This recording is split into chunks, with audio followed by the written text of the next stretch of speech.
Tonight, we journey to the ancient realm where dragons dance among clouds and immortals walk upon mountain peaks shrouded in mist. This is China, the Middle Kingdom that stands between heaven and earth. A land where the mandate of heaven guides emperors and the Tao flows through all existence like an invisible river of cosmic harmony. Before you settle into this voyage through Chinese celestial wisdom, take a moment to like this video if these ancient teachings bring tranquility to your spirit. Let me know in the comments where you are listening from tonight. Tell me what time it is in your corner of the world as we gather in this sacred space to honor the oldest wisdom of the Middle Kingdom. Close your eyes for a moment. Imagine ancient China. Picture what it must have been like to live in a world where dragons brought rain to nourish the rice fields, where the emperor held the mandate of heaven itself, where immortals dwelling in cloud-wrapped mountains could be reached by those pure enough in heart to climb the sacred paths. The Chinese understanding of the divine was not separate from the natural order, but woven into the very fabric of existence through principles that governed both cosmic forces and human society. The Tao that flows through all things. The balance of yin and yang that creates harmony from apparent opposites. This was a civilization that understood the Middle Kingdom not as the center of the world in any prideful sense, but as the balanced point between the forces of heaven above and earth below. China served as the cosmic mediator, the place where divine will could manifest through human culture guided by celestial wisdom. The creation myths of ancient China speak of Pangu, the cosmic giant whose body became the universe itself after he spent 18,000 years separating heaven and earth. His breath became the wind and clouds, his voice became the thunder, his eyes became the sun and moon, his body became the mountains and rivers. When Pangu died from the exhaustion of his cosmic labor, his body transformed into the landscape of creation. His hair became the forests and grass, his blood became the rivers and seas, his bones became the mountains and stones. Even in death, the great creator continued to provide the foundation for all life. The goddess Nüwa found the world beautiful but lonely, so she created humanity from yellow clay, breathing life into these figures with her divine essence. When the figures came alive and began to speak and move, Nüwa felt such joy that she continued creating until people filled the entire world. But Nüwa grew tired from forming each person individually, so she dipped a rope into the clay and flung droplets across the landscape. Where each droplet landed, a new human being sprang to life. The carefully crafted figures became the nobles and sages. The droplets from the rope became the common people. All were equally beloved by the creator goddess. When the pillars that held up heaven were damaged in a war between the gods, causing floods and fires to ravage the earth, Nüwa melted 5 colored stones to repair the sky. She cut off the legs of a great turtle to serve as new pillars. Her sacrifice saved the world and established the pattern of divine beings who serve creation rather than rule it. The Yellow Emperor, Huangdi, represents the ideal ruler who governs through virtue rather than force. His reign brought civilization to humanity through the invention of writing, medicine, the calendar, and all the arts that transform survival into culture guided by wisdom and beauty. Huangdi's battles against the demon Qiyu established the principle that legitimate authority comes from heaven's approval rather than mere military might. The emperor's victories were won through virtue and divine assistance rather than superior weapons or tactics.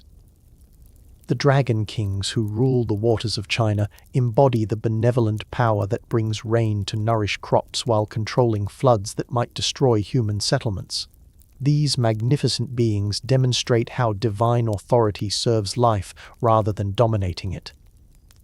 The 4 dragon kings govern the 4 seas that surround the Middle Kingdom. Each rules his watery domain with wisdom that balances the needs of all creatures who depend upon water for survival. Their cooperation ensures that rain falls where needed while droughts and floods remain within tolerable limits. The Jade Emperor who rules heaven itself does so from a palace that mirrors the earthly imperial court but operates according to perfect virtue rather than human ambition. His celestial bureaucracy demonstrates how government can serve cosmic harmony when officials are chosen for wisdom rather than personal connections. The Queen Mother of the West tends the peach trees of immortality in her garden beside Kunlun Mountain. These sacred fruits ripen only once every 3,000 years, providing the elixir that grants eternal life to deserving mortals who have cultivated sufficient virtue to merit such blessing. The 8 immortals who achieved divine status through different paths of cultivation show that there are many ways to transcend mortal limitations. Each immortal embodies different virtues and teaching methods, demonstrating that the Tao can be approached through various forms of dedication and practice. The Monkey King, Sun Wukong, represents the powerful but undisciplined mind that must learn wisdom through trials and teaching. His adventures demonstrate how even the most rebellious consciousness can achieve enlightenment when it accepts guidance and develops genuine compassion for others. The celestial hierarchy that governs Chinese mythology operates according to merit rather than birth, showing how spiritual achievement can elevate consciousness to divine status regardless of its original circumstances. This cosmic democracy rewards virtue while encouraging all beings to cultivate their highest potential. The seasonal festivals that mark the Chinese spiritual calendar celebrate the harmony between human activities and natural cycles. Spring Festival honors renewal and family reunion. Mid-Autumn Festival celebrates harvest and the full moon's blessing. Each celebration maintains the connection between earthly life and heavenly patterns. The ancestor veneration that forms the foundation of Chinese spirituality recognizes that the deceased continue to influence the welfare of their descendants while requiring respectful attention to maintain beneficial relationships across the boundary between life and death. The Confucian ideal of the Junzi, the noble person, demonstrates how human character can reflect heavenly virtue through cultivation of wisdom, compassion, proper conduct, and sincere devotion to family and community welfare. The Taoist sage who achieves harmony with the natural flow of existence shows how individual consciousness can align itself with cosmic principles to achieve peace and effectiveness without struggle or artificial effort. The Buddhist influence that enriched Chinese spiritual understanding added teachings about compassion for all sentient beings, while providing methods for transcending the cycle of birth and death through elimination of desire and achievement of enlightenment. The temple architecture that graces Chinese sacred sites demonstrates how human creativity can honor divine principles through buildings that harmonize with natural landscapes while providing spaces where celestial and earthly energies can meet in beneficial exchange. The gardens that surround Chinese temples and palaces create living mandalas that demonstrate cosmic principles through careful arrangement of rocks, water, plants, and pathways that guide contemplation toward recognition of universal harmony. The martial arts that developed within Chinese spiritual traditions show how physical training can become spiritual practice when movements are aligned with natural principles and performed with meditative awareness that connects body and consciousness. The traditional medicine that emerged from Chinese understanding of cosmic forces treats illness as disruption of harmony rather than attack by external enemies, using gentle methods to restore balance rather than aggressive interventions that might create additional imbalance. The calligraphy that transforms written language into spiritual art demonstrates how ordinary activities can become meditation when performed with proper attention to beauty, balance, and the flow of life energy through focused activity. The poetry that captures Chinese spiritual insight preserves wisdom in forms that speak directly to the heart while engaging the mind, creating verbal landscapes that guide consciousness toward recognition of the sacred dimension present within ordinary experience. As we prepare to explore the celestial realms where Chinese mythology unfolds like a scroll painting of infinite beauty and wisdom, let yourself settle into the peaceful awareness of entering a tradition that has guided millions toward harmony with the cosmic principles that govern all existence.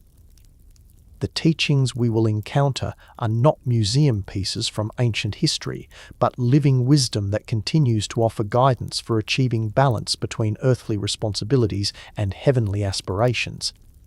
The beings we will meet are not distant myths, but aspects of the cosmic intelligence that remains eternally available to consciousness seeking truth. The morning mist begins to rise from Chinese valleys as our journey deepens.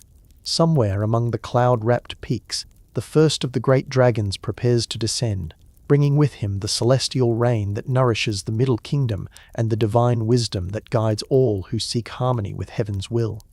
From the celestial realm where clouds are born and thunder announces the will of heaven, the dragon descends. He is the supreme symbol of Chinese divine power, the magnificent being who brings rain to nourish the earth while embodying the cosmic forces that maintain harmony between heaven and the Middle Kingdom. The dragon moves with serpentine grace through dimensions that mortal eyes cannot perceive, his presence bringing both blessing and awesome divine authority. The Chinese dragon appears as a creature of incomparable majesty, whose form combines the noblest qualities of many animals into perfect synthesis. His head carries the wisdom of the camel and the alertness of the deer. His scales gleam like those of the carp that swims upstream against impossible currents. His claws grip the winds with eagle's strength, while his serpentine body flows like water through the spaces between dimensions. The dragon's eyes burn with the accumulated wisdom of millennia spent observing the dance between celestial will and earthly manifestation. These golden orbs see not just what is, but what must be to maintain the cosmic harmony that allows civilization to flourish under heaven's protection. The pearl that the dragon guards represents the concentrated essence of wisdom and spiritual power. This luminous sphere contains the light of divine understanding that can illuminate the darkest confusion while providing the clarity necessary for making decisions that serve heaven's mandate. The whiskers that flow from the dragon's magnificent head serve as sensitive instruments that detect the subtle energies flowing between heaven and earth. These celestial antennae allow the dragon to perceive the cosmic currents that determine when rain should fall and when clear skies should prevail. The horns that crown the dragon's head mark his authority as a ruler of natural forces. These projections channel the divine power that commands clouds and directs the winds that carry moisture from the seas to the lands where crops wait for heaven's blessing. The 4 claws that distinguish the imperial dragon demonstrate his connection to earthly authority, while the 5th claw marks his celestial origin. Only the Son of Heaven, the Emperor himself, may display the 5-clawed dragon that represents the perfect union of divine mandate and earthly rule. The dragon kings who govern China's waters rule from palaces beneath the waves, magnificent undersea courts where the business of weather and water distribution is conducted with the same elaborate protocols that govern the celestial bureaucracy above the clouds. Wukong, the dragon king of the East Sea, commands the waters that border the sunrise lands where new beginnings emerge with each dawn. His domain provides the moisture that creates the morning mists and the eastern winds that carry spring's renewal across the awakening landscape. Qin, the dragon king of the South Sea, governs the warm currents that moderate winter's severity while providing the summer rains that fill the rice paddies during the crucial growing season when all life depends upon adequate precipitation arriving at precisely the right time. Run, the dragon king of the West Sea, oversees the waters that reflect the setting sun and provide the evening mists that cool the earth after the day's heat. His realm connects the Middle Kingdom to the mysterious lands beyond the horizon where other forms of wisdom await discovery. Shun, the dragon king of the North Sea, controls the winter waters that freeze into snow and ice, creating the crystalline beauty that teaches patience while storing moisture for spring's eventual arrival when the warming sun melts winter's accumulation into flowing rivers. The underwater palaces where the dragon kings hold court rival the Jade Emperor's heavenly residence in their magnificence. Coral formations create living architecture that grows according to divine aesthetics, while pearl-lined chambers provide meeting spaces where decisions affecting millions of lives are made with careful wisdom. The dragon dances that celebrate the Lunar New Year recreate the celestial movements of these divine beings while invoking their blessing for the coming year. Communities work together to animate the silk and paper dragon that winds through streets like the cosmic serpent moving through the dimensions that connect earthly activity to heavenly will. The rain ceremonies that invoke the dragon's blessing during times of drought follow ancient protocols that demonstrate proper respect for beings whose power could flood the entire Middle Kingdom if approached with insufficient reverence or inappropriate demands. The imperial connection that links earthly rulers to dragon power requires the emperor to govern according to heavenly virtue. When the ruler maintains cosmic harmony through just and wise administration, the dragons provide favorable weather. When imperial virtue fails, natural disasters announce heaven's displeasure. The Dragon Boat Festival commemorates the poet Qu Yuan's sacrifice while honoring the water, dragons who protect those who travel upon rivers and lakes. The racing boats with their dragon head prows demonstrate human cooperation inspired by divine example. The 9 sons of the dragon each embody different aspects of their father's power, while demonstrating how divine energy manifests through various specialized functions that serve the cosmic order.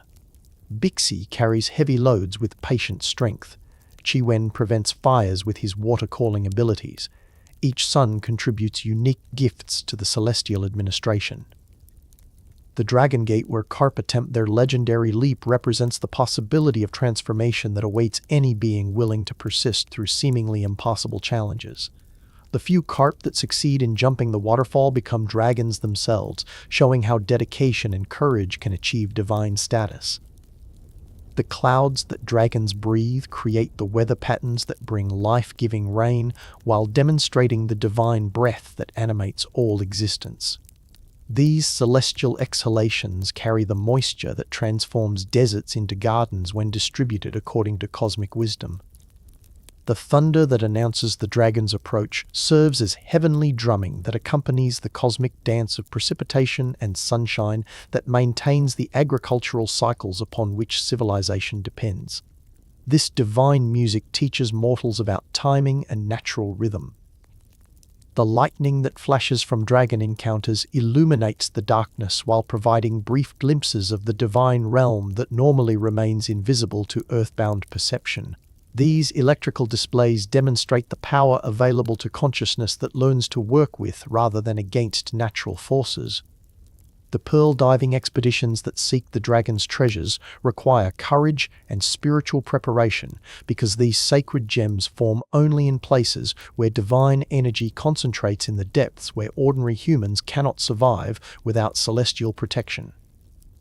The feng shui practices that arrange earthly environments to harmonize with dragon energy recognize that these divine beings follow specific routes as they move across the landscape, bringing their blessings to communities that understand how to receive them properly. The dragon veins that geomancers trace through the landscape mark the channels where celestial energy flows through the earth like an invisible circulatory system that connects sacred sites to the cosmic forces that govern prosperity and spiritual development. The meditation practices that focus on dragon energy involve visualization techniques that help practitioners align their personal life force with the cosmic currents that these divine beings represent and direct according to heavenly mandate.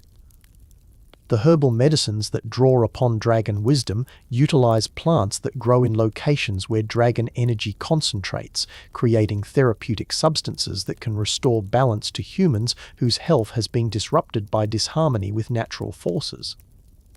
The martial arts that incorporate dragon movements teach practitioners to flow like water while maintaining the strength necessary for protection and the wisdom required for knowing when to yield and when to stand firm in defense of virtue.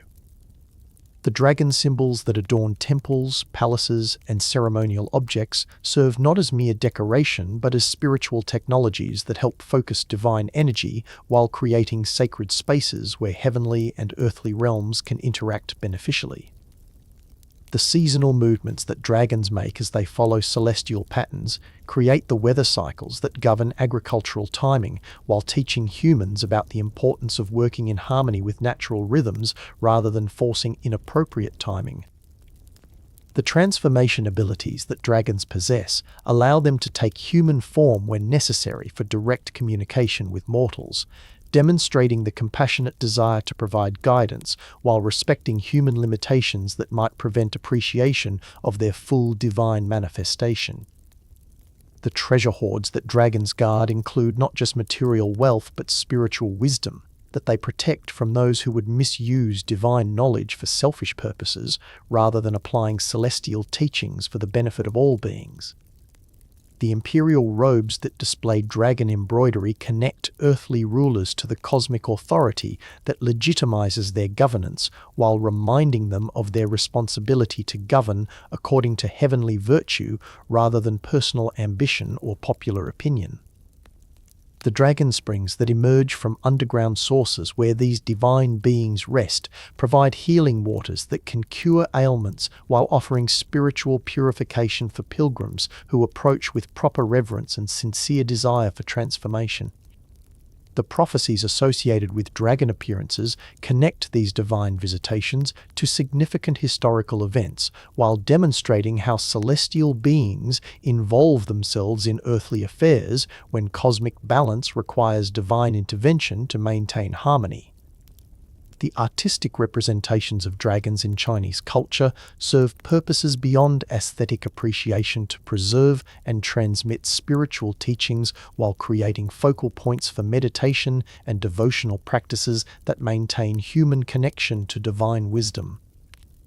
As the dragon settles into his eternal role as the cosmic mediator who brings heaven's blessing to the Middle Kingdom while teaching humanity about harmony with divine will, we can rest in the knowledge that celestial wisdom guides the forces that sustain all life. Under the dragon's protection, every drop of rain becomes a gift from heaven that nourishes both body and spirit. Every recognition of natural rhythm becomes wisdom that helps consciousness align itself with cosmic principles. Every moment of gratitude for abundance becomes prayer that strengthens the connection between earthly needs and heavenly provision. The celestial mists swirl higher as the dragon returns to his cloud palace among the stars. From the highest peaks where the air grows thin and the immortals practice their ancient arts, another divine presence approaches. This is the Queen Mother of the West, keeper of the peach trees of immortality, and guardian of the celestial realm where enlightened souls learn the deepest mysteries. From the sacred peaks of Kunlun Mountain, where the mists never lift and the pathways lead beyond mortal understanding, Shi Wangmu approaches. She is the Queen Mother of the West, the sovereign of immortals who tends the peach trees that grant eternal life. Shi Wangmu moves with the serene authority of one who has transcended time itself while maintaining compassionate concern for all beings who seek to follow the path toward divine transformation. The Queen Mother appears as a figure of timeless beauty whose age cannot be measured by mortal standards. Her form radiates the accumulated wisdom of countless eons spent guiding souls toward enlightenment. Shi Wangmu's eyes hold depths that reflect the eternal spring where she makes her dwelling, waters that flow with the elixir of immortality itself. The palace where Shi Wangmu holds court exists in the realm beyond the western mountains where earthly geography yields to celestial architecture. This magnificent residence floats among clouds that never dissipate, its jade pillars and golden eaves reaching toward heaven, while its foundations rest upon the solid reality of achieved enlightenment. The gardens that surround Shi Wangmu's palace contain every plant that has ever possessed healing properties, arranged according to principles that create living mandalas of therapeutic energy. These botanical paradises demonstrate how consciousness can learn to cultivate its own inner landscape according to divine patterns of harmony and beauty. The peach trees that form the most sacred grove in Shi Wangmu's domain bloom only once every 3,000 years, their flowering marking cosmic cycles that govern the distribution of immortality among beings who have prepared themselves through lifetimes of spiritual cultivation and virtuous action.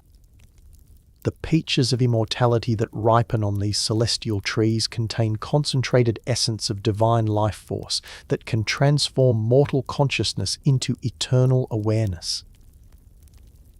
These fruits represent not just extended life, but qualitative transformation that elevates individual existence to cosmic significance. The jade pool that reflects the full moon in Shi Huangmu's garden never freezes, despite the elevation of her mountain realm. This sacred body of water serves as both mirror and gateway, allowing the Queen Mother to observe earthly affairs while providing passage for deserving souls who seek audience with the sovereign of immortals.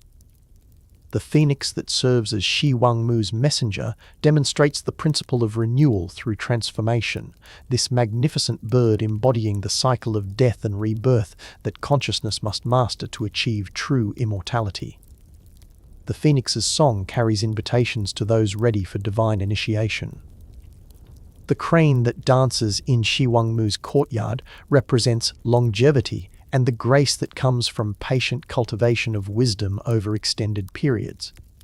These elegant birds serve as companions to the immortals, while teaching about the beauty that emerges when consciousness learns to flow with, rather than against, the currents of existence. The white deer that graze in Shi Huangmu's sacred meadows embody the purity and gentleness that souls must develop to approach the realm of immortals. These mystical animals appear only to guide sincere seekers toward the hidden pathways that lead to the Queen Mother's domain.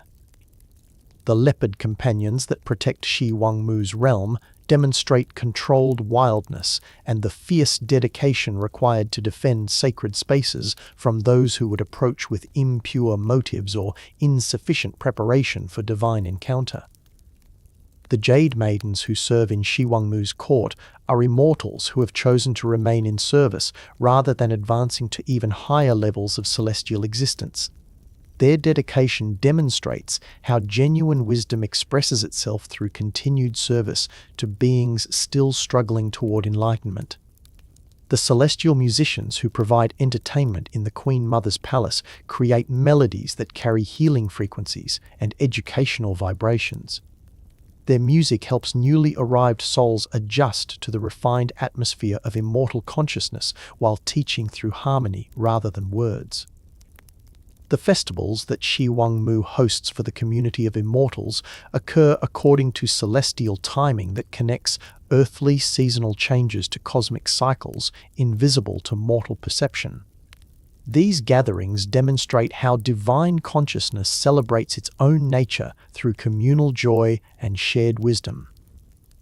The teachings that Xi Huangmu offers to visiting mortals focus on the cultivation practices necessary for achieving immortality through gradual transformation rather than sudden leap. Her instruction emphasizes patience, purity, and persistent dedication to virtuous action as the foundation for spiritual advancement. The elixir recipes that the Queen Mother shares with qualified alchemists include not just instructions for preparing external medicines, but guidance for cultivating the internal alchemy that transforms ordinary consciousness into divine awareness through meditation and ethical development. The breathing techniques that Shi Huangmu teaches help practitioners learn to absorb life force directly from cosmic sources rather than depending entirely upon food and drink for sustenance. These methods demonstrate how consciousness can gradually reduce its dependence upon material nourishment. The meditation practices associated with Shi Huangmu's teachings involve visualization of her celestial realm while cultivating the qualities necessary for eventual residence in that sacred domain. Practitioners learn to align their consciousness with immortal patterns of awareness. The moral codes that govern approach to Shi Huangmu's realm require not just good intentions, but demonstrated commitment to serving others rather than seeking immortality for selfish purposes. The Queen Mother grants her gifts only to those who will use eternal life for cosmic benefit. The trials that test aspirants seeking Shi Huangmu's blessing include challenges that reveal the depth of their commitment to virtue while demonstrating their capacity to maintain equanimity during difficult circumstances that might tempt lesser souls to abandon their principles. The pilgrimage routes that lead toward Kunlun Mountain become more treacherous as they approach the Queen Mother's domain, requiring not just physical endurance but spiritual purification that allows consciousness to survive in the rarefied atmosphere of divine presence. The protective barriers that surround Shi Wangmu's realm prevent access by beings whose consciousness has not achieved sufficient refinement to benefit from contact with immortal energy. These filters serve compassionate purposes by preventing damage to unprepared awareness. The time distortions that occur in the Queen Mother's presence allow extended education and transformation to occur during brief earthly periods, demonstrating how immortal consciousness operates according to principles that transcend ordinary temporal limitations. The libraries in Shi Wangmu's palace contain the accumulated wisdom of all beings who have achieved enlightenment, preserved in forms that can be directly absorbed by consciousness rather than requiring laborious study of written texts. The workshops where immortal artisans practice their crafts demonstrate how creative activities become forms of spiritual practice when performed by consciousness that has transcended ego attachment while maintaining perfect attention to beauty and function. The healing chambers in Shi Wangmu's palace utilize therapeutic methods that address the deepest causes of illness and aging while providing examples of the perfect health that becomes natural when consciousness achieves complete harmony with cosmic principles.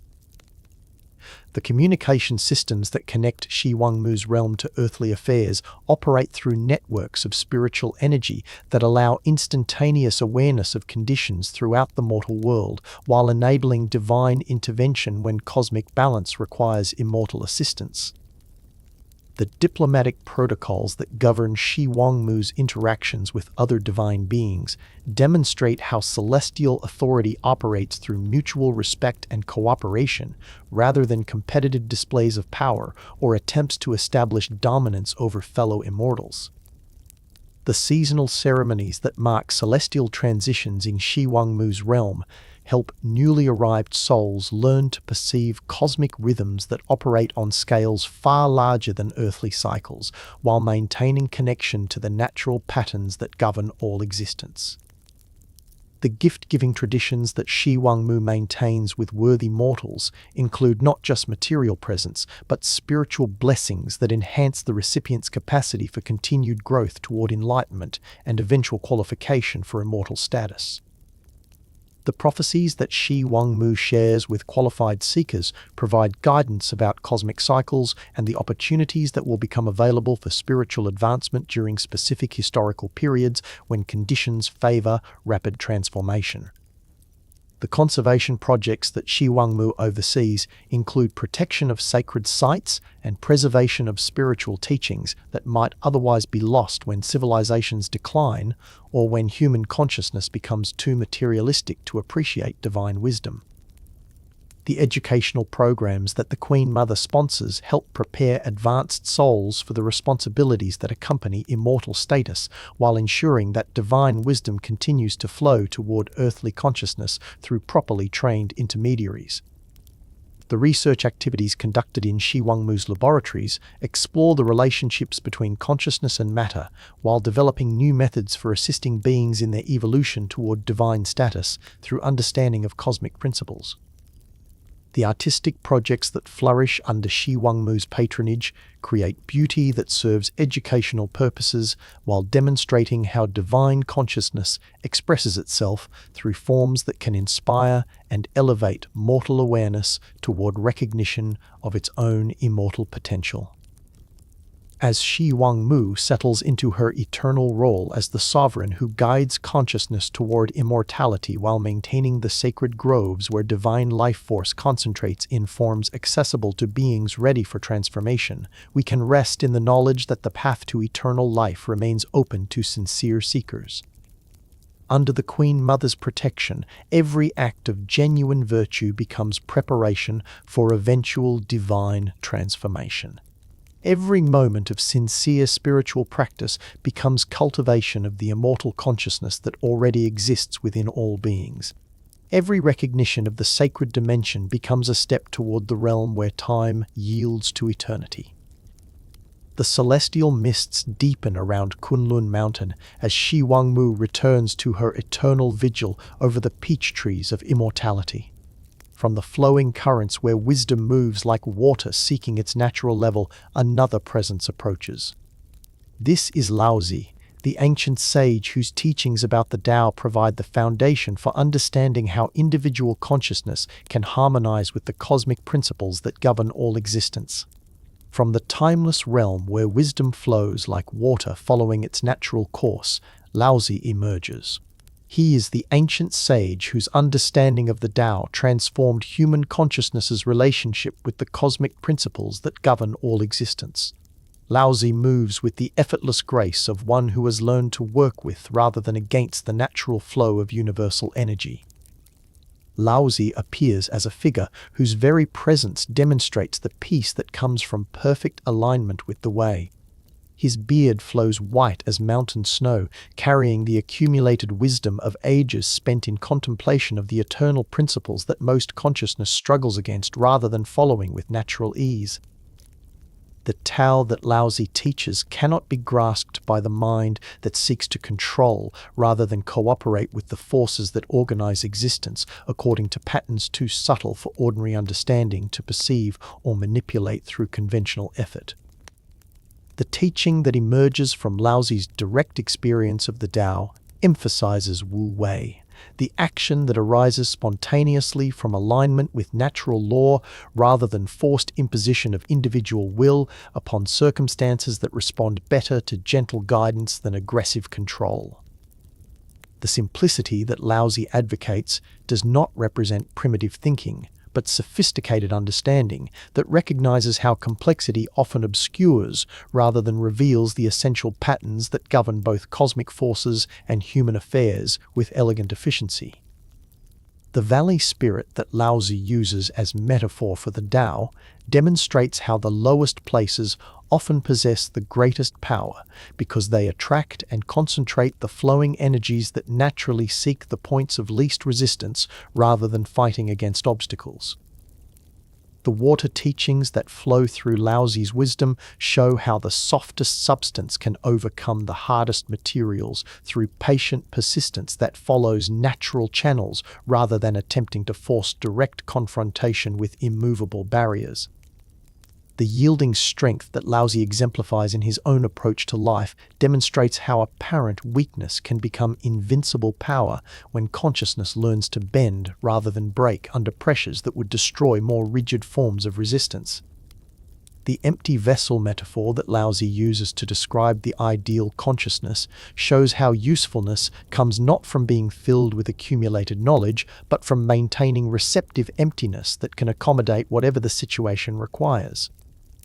The uncarved block that represents the original nature of consciousness before it becomes shaped by social conditioning demonstrates the perfection that exists prior to all attempts at improvement through artificial methods that often damage rather than enhance natural wisdom. The sage ruler that Laozi describes governs through moral example rather than coercive force, creating conditions where people naturally choose virtuous behavior because they recognize its benefits rather than fearing punishment for transgression. The teaching without words that Laozi practices demonstrates how the most profound wisdom often transmits itself through presence and example rather than verbal instruction that may be misunderstood or distorted by minds not prepared to receive such knowledge. The return to the source that Laozi advocates involves recognizing that consciousness has never actually left its original home in the Tao, but has only forgotten its fundamental nature through involvement in activities that distract attention from eternal truth. The cultivation practices that emerge from Laozi's teachings focus on removing obstacles to natural wisdom rather than adding new information or abilities to consciousness that already contains everything necessary for enlightenment and effective action. The breathing methods associated with Taoist practice help practitioners learn to absorb life force directly from cosmic sources while releasing accumulated tensions that prevent the free flow of energy through systems designed to operate with spontaneous efficiency. The meditation techniques that follow Laozi's guidance emphasize effortless awareness that observes without interfering, allowing natural processes to restore balance without forced intervention that might disrupt delicate self-regulating mechanisms. The dietary wisdom that emerges from understanding the Tao focuses on consuming only what supports natural vitality while avoiding substances that create artificial stimulation or depression that interferes with the body's innate intelligence. The exercise traditions that develop from Taoist understanding emphasize movements that follow natural patterns rather than opposing them, creating strength and flexibility through cooperation with rather than conquest of physical limitations. The healing approaches that draw upon Laozi's wisdom work with the body's natural tendency toward health rather than attacking symptoms with methods that may create additional imbalance while addressing surface manifestations of deeper disharmony. The relationship teachings that flow from Tao understanding show how conflicts dissolve when both parties stop trying to control outcomes and instead focus on aligning their actions with principles that serve the welfare of all involved.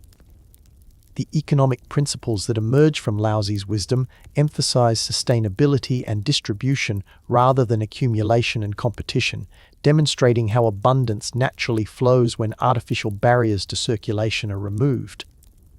The environmental ethics that develop from Tao consciousness recognize that human welfare depends upon maintaining harmony with natural systems rather than attempting to dominate or exploit resources without regard for long-term consequences. The artistic expressions that emerge from Taoist understanding celebrate the beauty inherent in simplicity while avoiding decoration or complexity that distracts from appreciation of essential forms and natural relationships. The political teachings that derive from Laozi's wisdom advocate minimal government that provides necessary structure while allowing maximum freedom for individuals to develop according to their natural potential rather than imposed expectations. The educational methods inspired by Taoist understanding focus on removing obstacles to learning rather than filling minds with information, helping students discover their innate wisdom rather than memorizing external authorities. The technological applications that emerge from understanding the Tao emphasize tools and methods that work with rather than against natural forces, creating efficiency through alignment with cosmic principles rather than brute force application. The seasonal awareness that Taoist practice cultivates helps consciousness remain synchronized with natural cycles rather than fighting against rhythms that govern optimal timing for different activities and stages of development. The aging process that unfolds according to Taoist principles involves graceful acceptance of natural changes rather than desperate attempts to maintain artificial youth that often accelerate rather than slow the deterioration they seek to prevent.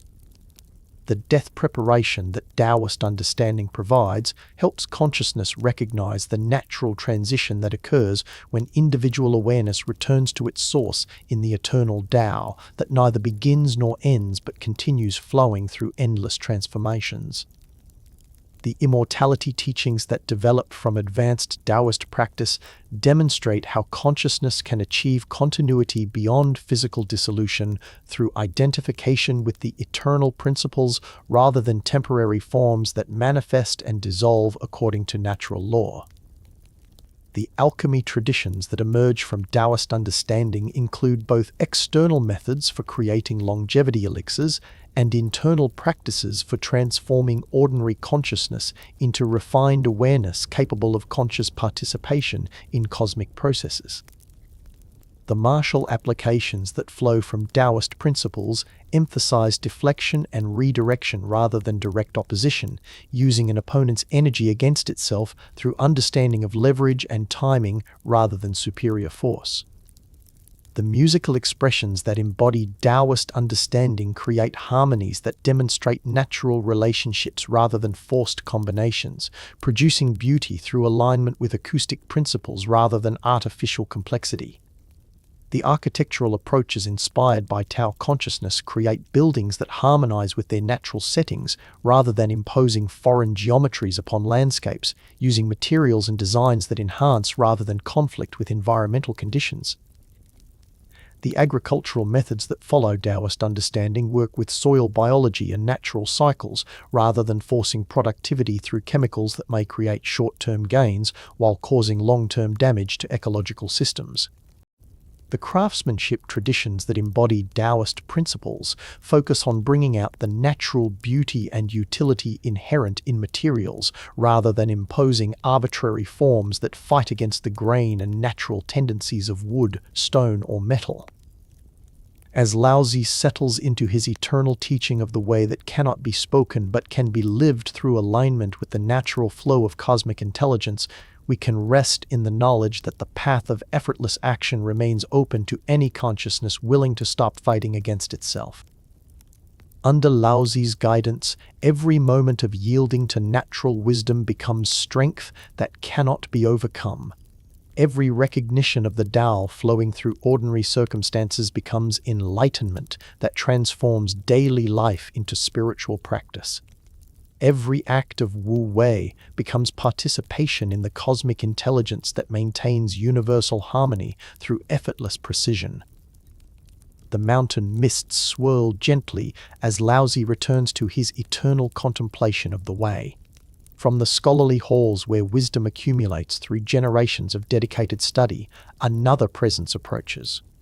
This is Confucius, the great teacher whose understanding of social harmony and individual cultivation provides the ethical foundation for civilized existence, guided by virtue and wisdom. From the halls of learning where wisdom passes from teacher to student across countless generations, Confucius approaches. He is the great educator whose understanding of human relationships and social harmony transformed Chinese civilization through teachings that show how individual virtue can create collective prosperity. Confucius moves with the dignified bearing of one who has dedicated his life to cultivating wisdom and compassion in service of human flourishing. Confucius appears as a figure whose very presence embodies the noble qualities he taught throughout his life. His scholarly robes reflect years spent in study and contemplation. His gentle eyes hold the patience of one who understands that true education requires time, dedication, and the willingness to meet each student where they are rather than where the teacher wishes them to be. The teaching method that Confucius developed emphasizes learning through example and dialogue rather than mere memorization of facts. His approach recognizes that wisdom must be cultivated gradually through practice and reflection, rather than imposed from outside through authoritarian instruction that bypasses understanding. The concept of Ren, often translated as benevolence or humanness, forms the foundation of Confucian ethics. This quality represents the development of genuine care for others that extends beyond family and clan to encompass all humanity as deserving of respect and consideration. The practice of Li, meaning ritual propriety or appropriate conduct, provides the framework within which Ren can express itself effectively. These social forms create predictable patterns that allow individuals to interact harmoniously while showing proper respect for relationships and circumstances. The ideal of the Junzi, the exemplary person or noble character, demonstrates how human consciousness can elevate itself through cultivation of virtue, wisdom, and genuine concern for community welfare rather than purely personal advancement or material success.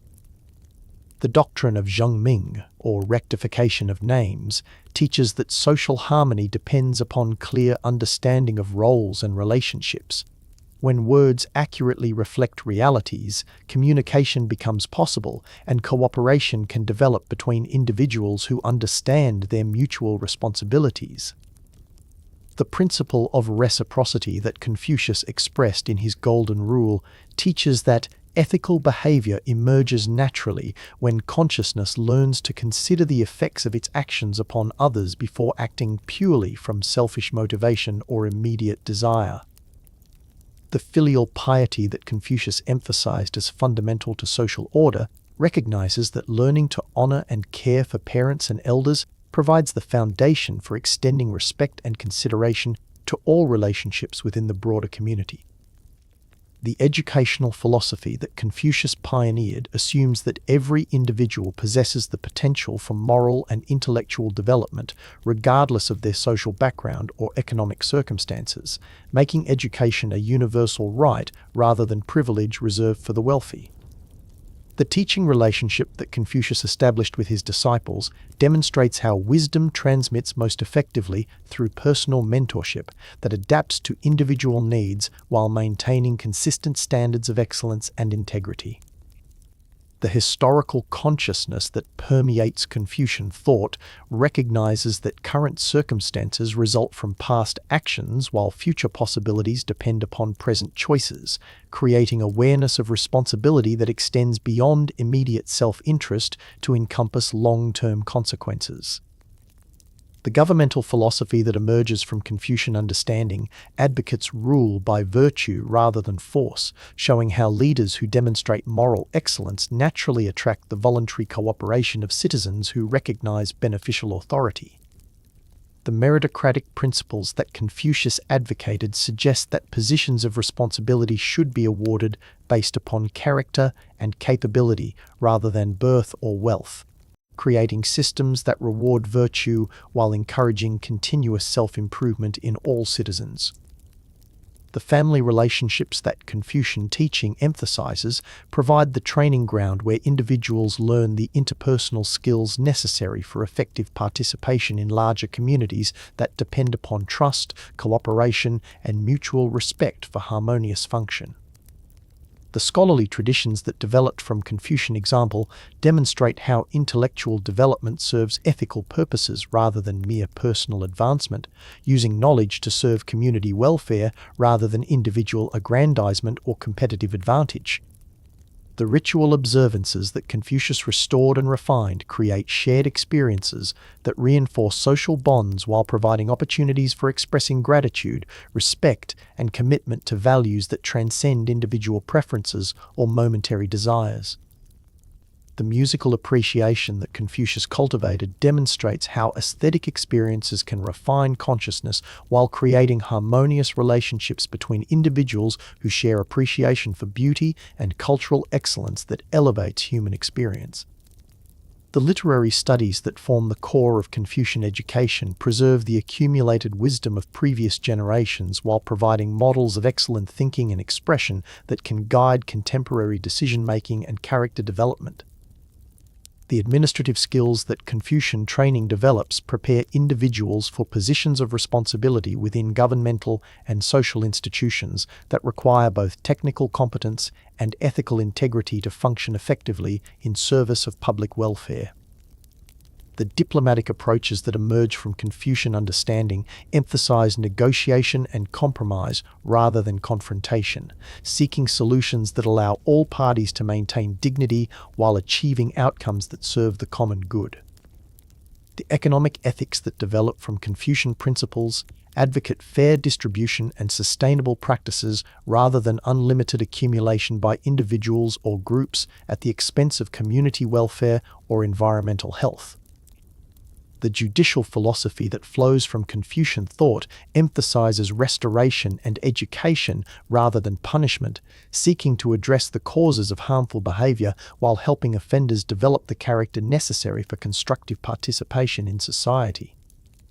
The military traditions that incorporate Confucian values emphasize defense rather than aggression, using force only when necessary to protect innocent people while maintaining ethical standards even during conflicts that might tempt others to abandon moral principles. The artistic standards that Confucian culture promotes encourage excellence and refinement while making beauty accessible to all social classes rather than reserving aesthetic experiences for wealthy elites who might use cultural monopolies to maintain unjust privileges.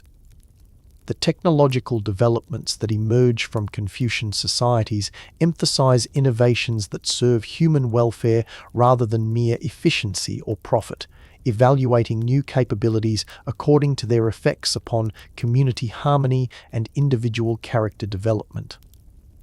The international relationships that Confucian understanding promotes seek mutual benefit and cultural exchange rather than domination or exploitation, recognizing that diversity strengthens rather than threatens communities confident in their own values and achievements.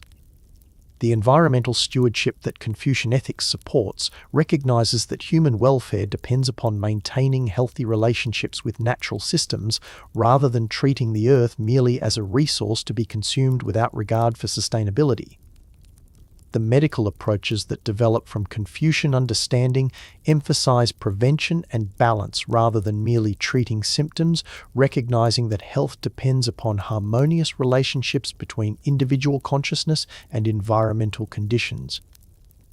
The psychological insights that emerge from Confucian observation of human nature provide practical guidance for developing emotional maturity and interpersonal skills that enable individuals to contribute positively to family and community relationships.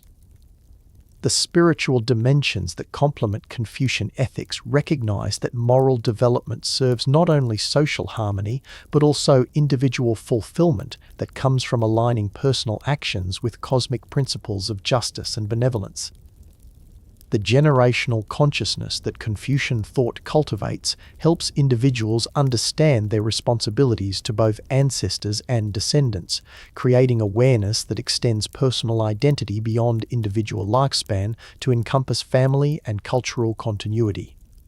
The cultural preservation that Confucian traditions maintain ensures that accumulated wisdom remains available to future generations, while allowing adaptation and development that keeps ancient insights relevant to contemporary circumstances.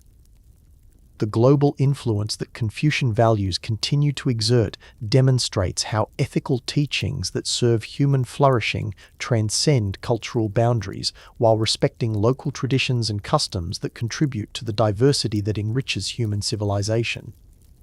The integration possibilities that exist between Confucian social consciousness and other spiritual traditions show how ethical development can complement rather than compete with various approaches to understanding the sacred dimension of existence and individual purpose. As Confucius settles into his eternal role as the great teacher whose example shows how individual cultivation of virtue can transform society through the accumulated effects of many people choosing wisdom and compassion over selfishness and ignorance, we can rest in the knowledge that the path of ethical development remains open to all who seek it sincerely. Under Confucian guidance, every act of genuine courtesy becomes cultivation of the character that contributes to social harmony. Every moment of sincere learning becomes preparation for service that extends beyond personal benefit to encompass community welfare. Every recognition of our mutual humanity becomes wisdom that strengthens the bonds connecting all consciousness in shared responsibility for collective flourishing. The scholarly halls grow quiet as Confucius returns to his eternal teaching through example and patient instruction. From the mystical peaks where enlightened beings demonstrate the possibilities of human consciousness freed from ordinary limitations, another presence approaches. This is the Buddha, whose teaching of compassion and liberation from suffering provides the spiritual complement to Confucian social wisdom. From the western lands beyond the high mountains where the Dharma first bloomed like a lotus in the muddy waters of human suffering, the Buddha's teaching arrives in the Middle Kingdom. The compassionate wisdom that originated in India finds new expression through Chinese understanding, creating a synthesis that enriches both traditions while demonstrating how universal truth adapts to different cultural soils without losing its essential nature. The Buddha appears not as a foreign deity, but as the embodiment of awakened consciousness that belongs to no single nation or people, but offers its liberating wisdom to all beings trapped in the cycle of suffering caused by ignorance, attachment, and the illusion of separate existence. The teaching of the Four Noble Truths that the Buddha proclaimed provides a clear diagnosis of the human condition along with precise instructions for achieving liberation from the dissatisfaction that characterizes existence governed by craving and ignorance rather than wisdom and compassion. The first truth acknowledges that suffering permeates existence not because life is inherently evil, but because consciousness has not yet learned to relate properly to the constant changes that characterize all phenomena, from the grandest cosmic cycles to the smallest momentary experiences. The second truth identifies the cause of suffering as tanha, the thirst or craving that arises when consciousness mistakes temporary phenomena for permanent sources of satisfaction, leading to endless cycles of desire and disappointment that prevent recognition of lasting peace. The third truth proclaims that liberation from suffering is possible through the complete cessation of craving, achieved not by suppressing natural responses, but by developing the wisdom that sees through the illusions that generate inappropriate attachment to impermanent phenomena. The fourth truth prescribes the Eightfold Path as the practical method for achieving liberation through gradual development of right understanding, intention, speech, action, livelihood, effort, mindfulness, and concentration that work together to transform consciousness. The adaptation of Buddhism to Chinese culture creates new expressions of ancient wisdom that blend Buddhist insight with Taoist naturalness and Confucian social consciousness, demonstrating how spiritual truth can take root in different cultural contexts while maintaining its essential liberating power. The Chinese Buddhist temples that emerge from this synthesis create sacred spaces that honor Buddhist teachings while incorporating Chinese aesthetic principles, architectural styles, and cultural symbols that make the foreign wisdom feel indigenous to the Middle Kingdom.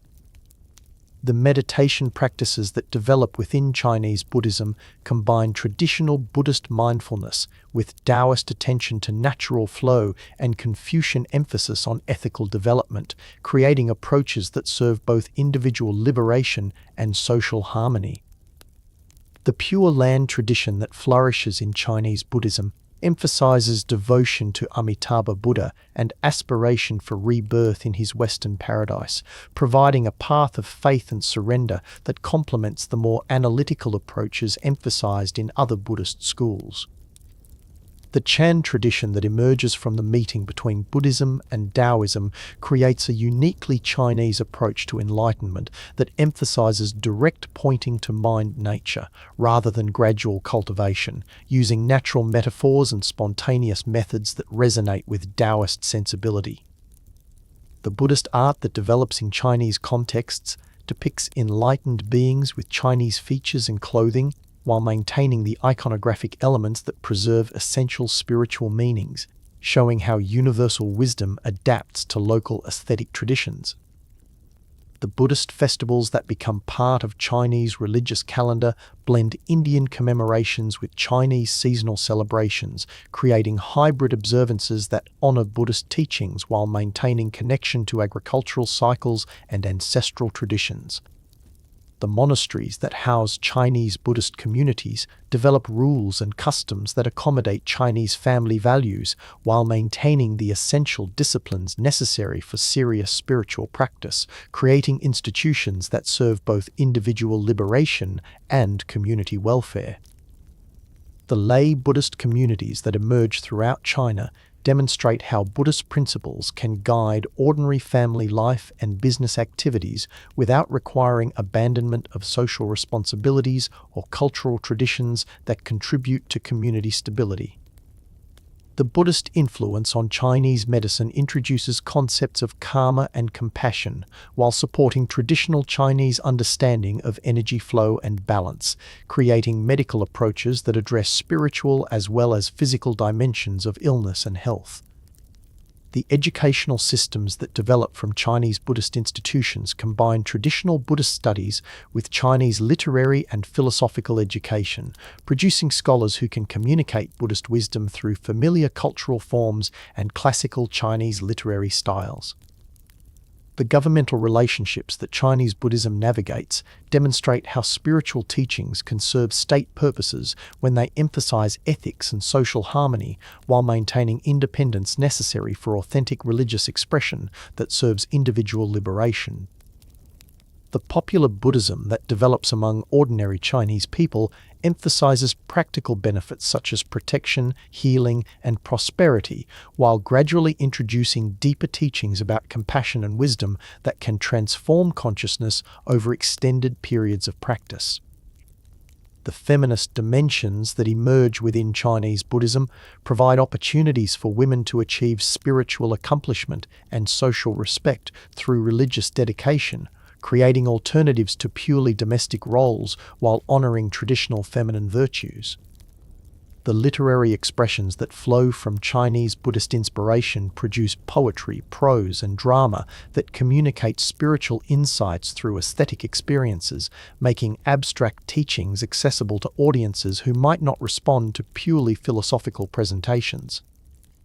The technological applications that Chinese Buddhists develop include printing methods that make sacred texts more widely available, architectural innovations that create better spaces for meditation and teaching, and artistic techniques that preserve spiritual images and symbols. The interfaith dialogue that Chinese Buddhism facilitates demonstrates how different spiritual traditions can enrich rather than threaten each other when practitioners focus on practical wisdom rather than doctrinal competition or exclusive claims to ultimate truth.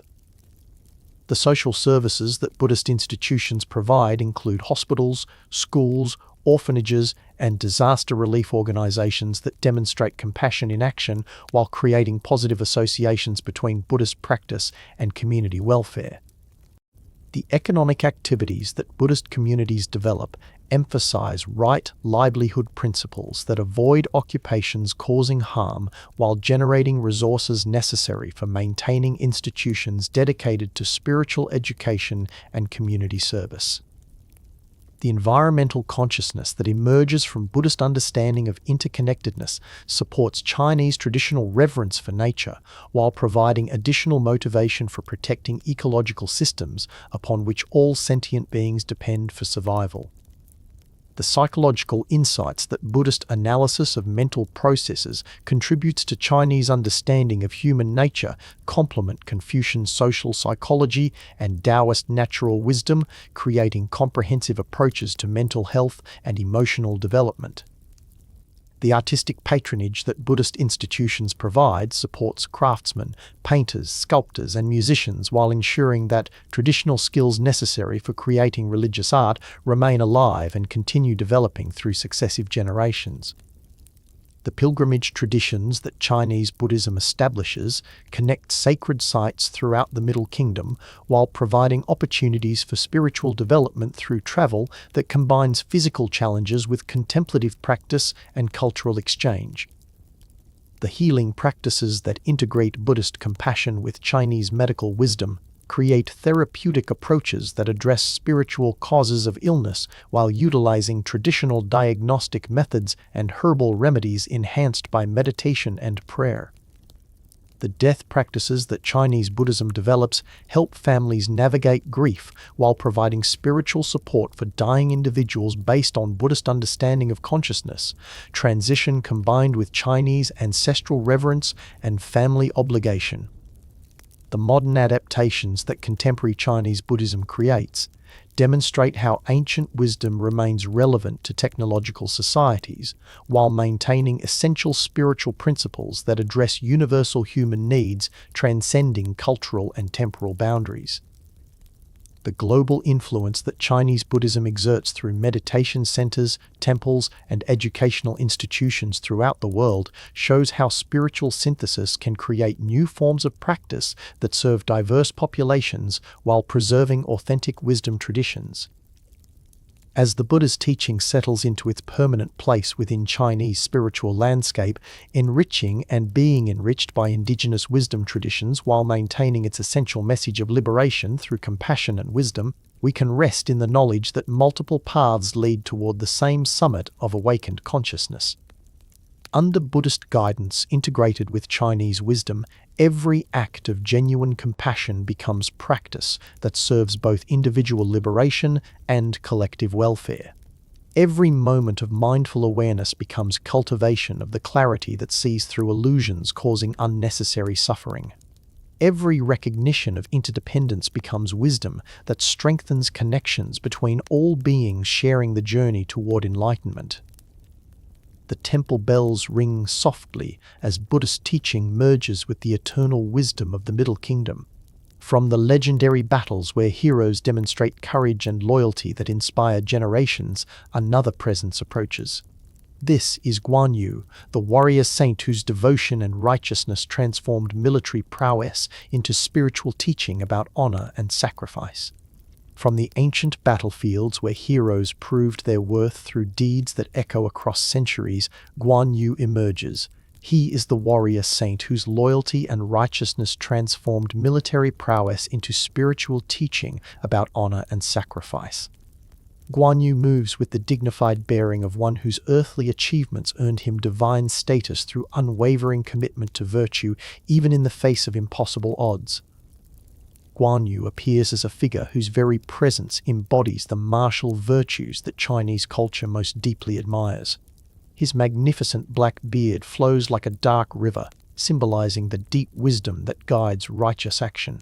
His eyes burn with the fierce loyalty that chose death over betrayal of sworn brotherhood and sacred principles. The brotherhood that Guan Yu formed with Liu Bei and Zhang Fei in the Peach Garden demonstrates how spiritual bonds can transcend blood relationships when individuals unite around shared commitment to justice and mutual support that extends beyond personal advantage to encompass righteous causes. The oath that the three brothers swore beneath the flowering peach trees created spiritual kinship based on virtue rather than birth, establishing the principle that true family emerges from shared values and mutual dedication to worthy purposes rather than mere genetic connection.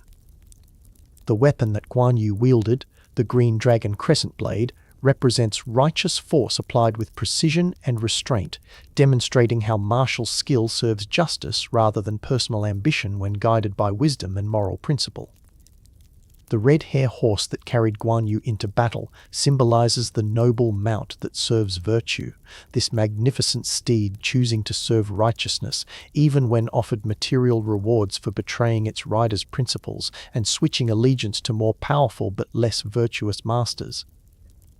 The loyalty that Guan Yu demonstrated toward Liu Bei remained unshakable, despite offers of wealth, position, and power from rival warlords who recognized his military genius but failed to understand that true nobility cannot be purchased with material inducements. The capture that temporarily separated Guan Yu from his sworn brother Liu Bei created the test that revealed the depth of his integrity, as he served Cao Cao with professional competence while maintaining emotional loyalty to his true lord and seeking every opportunity to return to righteous service. The journey of 1,000 li that Guan Yu undertook to rejoin Liu Bei, fighting through multiple checkpoints and defeating numerous challenges, demonstrates the persistence required to fulfill sacred obligations regardless of obstacles that might discourage lesser commitment. The strategic brilliance that Guan Yu displayed in military campaigns showed how intelligence and courage combine most effectively when serving causes that extend beyond personal glory to encompass the welfare of communities and the establishment of just governance. The flood strategy that Guan Yu employed against Cao Ren at Fan Castle demonstrates creative problem-solving, guided by ethical principles, using natural forces rather than mere violence to achieve victory while minimizing unnecessary casualties. The pride that ultimately led to Guan Yu's downfall teaches the spiritual lesson that even the most virtuous consciousness can be compromised by ego attachment that prevents proper assessment of changing circumstances and appropriate adaptation to new challenges. The capture and execution that ended Guan Yu's earthly career transformed military defeat into spiritual victory, as his refusal to surrender or compromise his principles elevated his status from successful general to exemplar of integrity that transcends life and death. The deification that followed Guan Yu's death reflects Chinese understanding that extraordinary virtue can achieve divine status through the accumulated power of moral example that continues inspiring beneficial action long after the individual's physical existence ends. The temples dedicated to Guan Yu throughout China and overseas Chinese communities serve not merely as memorials but as active centers where his spiritual presence continues providing guidance and protection for those who approach with sincere hearts and righteous intentions. The business communities that honor Guan Yu as patron saint recognize that commercial success built upon integrity and fair dealing reflects his teaching that prosperity achieved through ethical means creates lasting benefit, while wealth gained through deception ultimately destroys itself.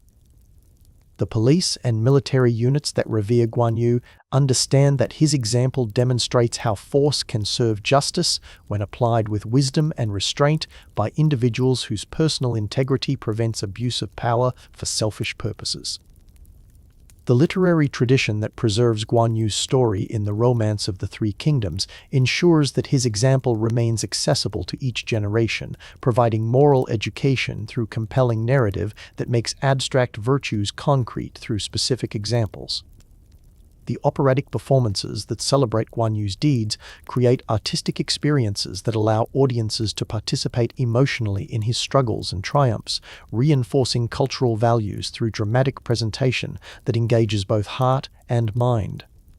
The festival celebrations that honor Guan Yu combine religious devotion with community gatherings that strengthen social bonds while providing opportunities to reflect upon the principles that he embodied and their relevance to contemporary challenges. The oracle traditions that seek Guan Yu's guidance recognize that his spiritual presence remains available to provide counsel for decisions requiring moral courage and clear judgment about complex situations where competing interests demand ethical analysis. The protective functions that Guan Yu serves for travelers, merchants, and others facing danger reflect his continuing commitment to defend the innocent and support those who strive to act righteously despite hostile circumstances or powerful opposition. The wealth deity aspects that popular religion attributes to Guan Yu demonstrate understanding that material prosperity naturally follows ethical business practices and that divine blessing supports enterprises conducted according to principles of honesty and fair dealing. The exorcism rituals that invoke Guan Yu's power utilize his spiritual authority to banish negative influences and protect communities from harmful forces that threaten social harmony and individual welfare through deception or malevolent intent. The healing traditions that call upon Guan Yu's assistance recognize that illness often results from spiritual causes related to guilt, fear, or moral confusion that can be addressed through recommitment to virtuous action and righteous intention. The judicial functions that some traditions attribute to Guan Yu reflect his role as arbiter of disputes requiring moral judgment rather than mere legal technicality, providing decisions based upon fundamental fairness and ethical principle. The educational example that Guan Yu provides teaches students about the importance of integrity in scholarship and the responsibility to use knowledge in service of truth rather than personal advancement at the expense of honest inquiry. The diplomatic model that Guan Yu represents demonstrates how strength can serve negotiation rather than intimidation, using reputation for integrity and martial capability to support peaceful resolution of conflicts through respectful dialogue.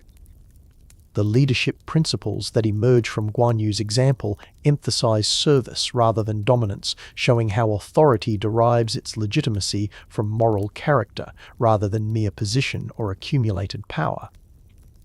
The friendship ideals that Guan Yu embodies through his relationships demonstrate how personal loyalty can serve higher principles rather than blind devotion, maintaining commitment to individuals while holding them accountable to shared moral standards.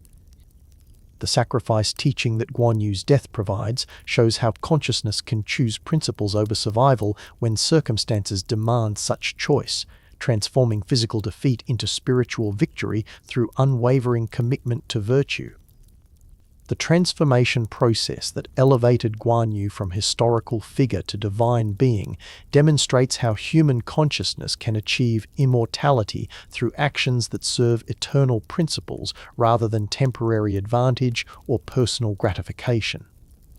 The continuing influence that Guan Yu exerts throughout Chinese culture shows how virtue creates its own momentum, inspiring beneficial action across generations and cultural boundaries through the power of authentic moral example. The modern relevance that Guan Yu maintains demonstrates how timeless principles of integrity, loyalty, and righteous action remain essential for navigating contemporary challenges that require moral courage and ethical clarity despite social pressures toward compromise or expedience.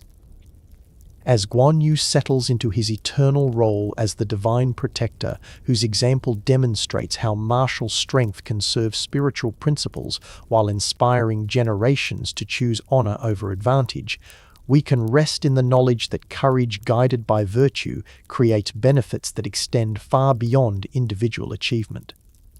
Under Guan Yu's protection, every act of genuine loyalty becomes strengthening of the bonds that hold communities together through challenging times. Every choice of principle over profit becomes cultivation of the integrity that builds lasting success. Every moment of moral courage becomes participation in the timeless struggle between righteousness and expedience that defines human character. The warrior saint's presence grows peaceful as he returns to his eternal vigil over those who strive for righteousness.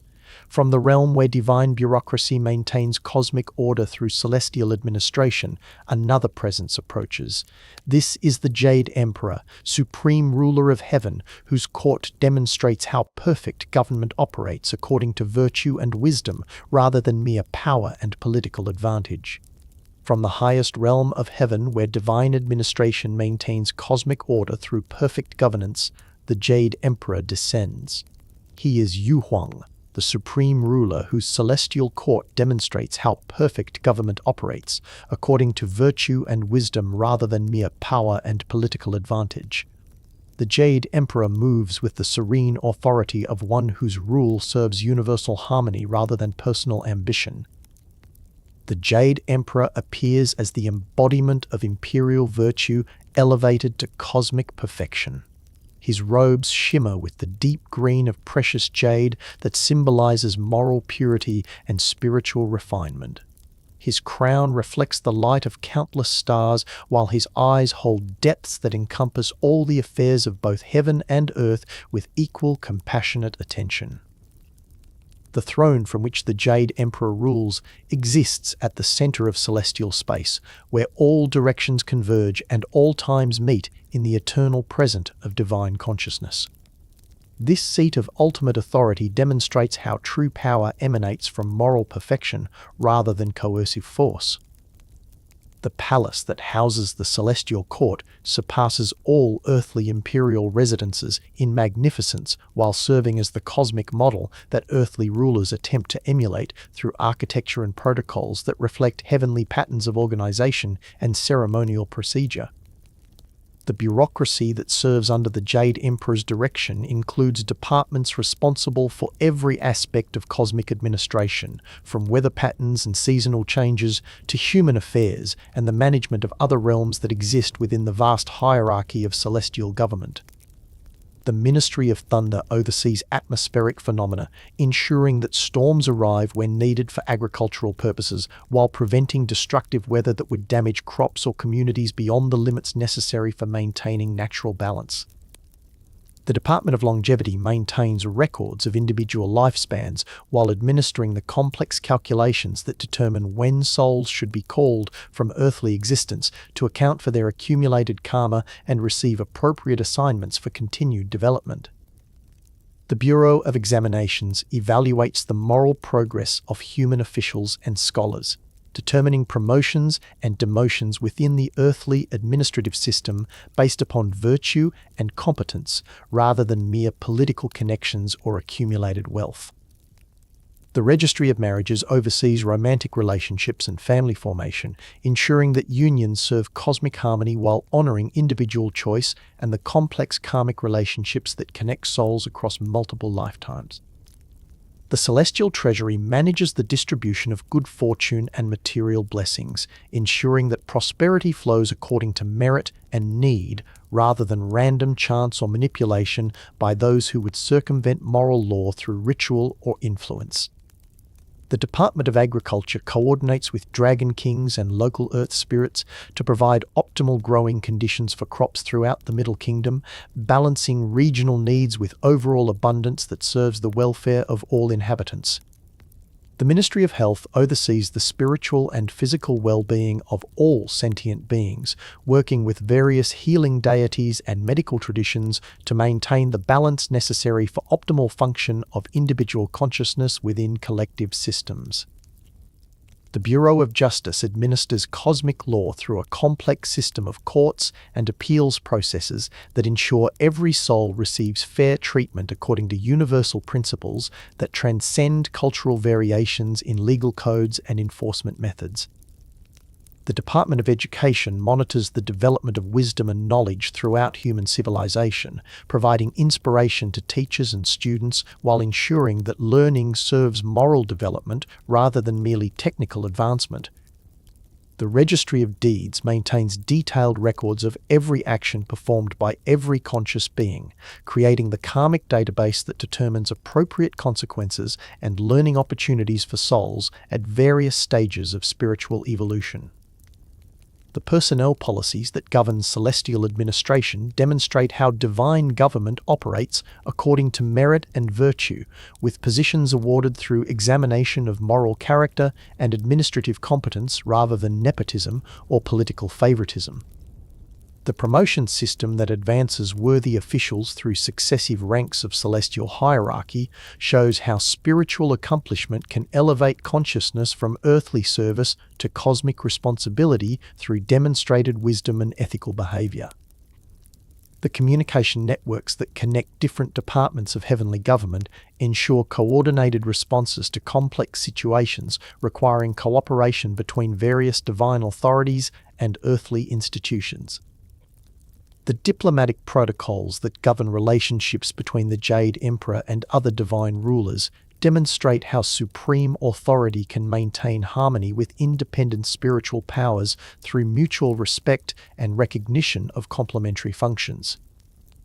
The seasonal festivals that mark important transitions in celestial administration provide opportunities for different departments to coordinate their activities while celebrating achievements and renewing commitment to service of universal welfare. The imperial audiences that allow earthly petitioners to present requests directly to the Jade Emperor demonstrate how perfect government remains accessible to individual concerns while maintaining the dignity and efficiency necessary for cosmic administration. The advisory councils that assist the Jade Emperor in making complex decisions include representatives from various realms and constituencies, ensuring that divine government serves the needs of all beings rather than privileging any particular group or interest. The judicial reviews that periodically evaluate the performance of celestial officials maintain the integrity of heavenly administration while providing mechanisms for correcting errors and addressing grievances that might arise within such a vast governmental system. The legislative processes that create new policies for changing cosmic conditions demonstrate how divine wisdom adapts eternal principles to meet evolving circumstances without compromising fundamental values or abandoning successful approaches. The enforcement mechanisms that ensure compliance with celestial law operate through natural consequences rather than arbitrary punishment, allowing the universe's inherent justice to maintain order while minimizing the need for coercive intervention. The appeals procedures that provide recourse for beings who feel wrongly treated by lower-level officials demonstrate how perfect government maintains accountability while preserving the authority necessary for effective administration of complex systems. The research departments that study cosmic patterns and investigate new approaches to persistent problems show how divine government continues learning and improving despite its fundamental perfection and accumulated wisdom.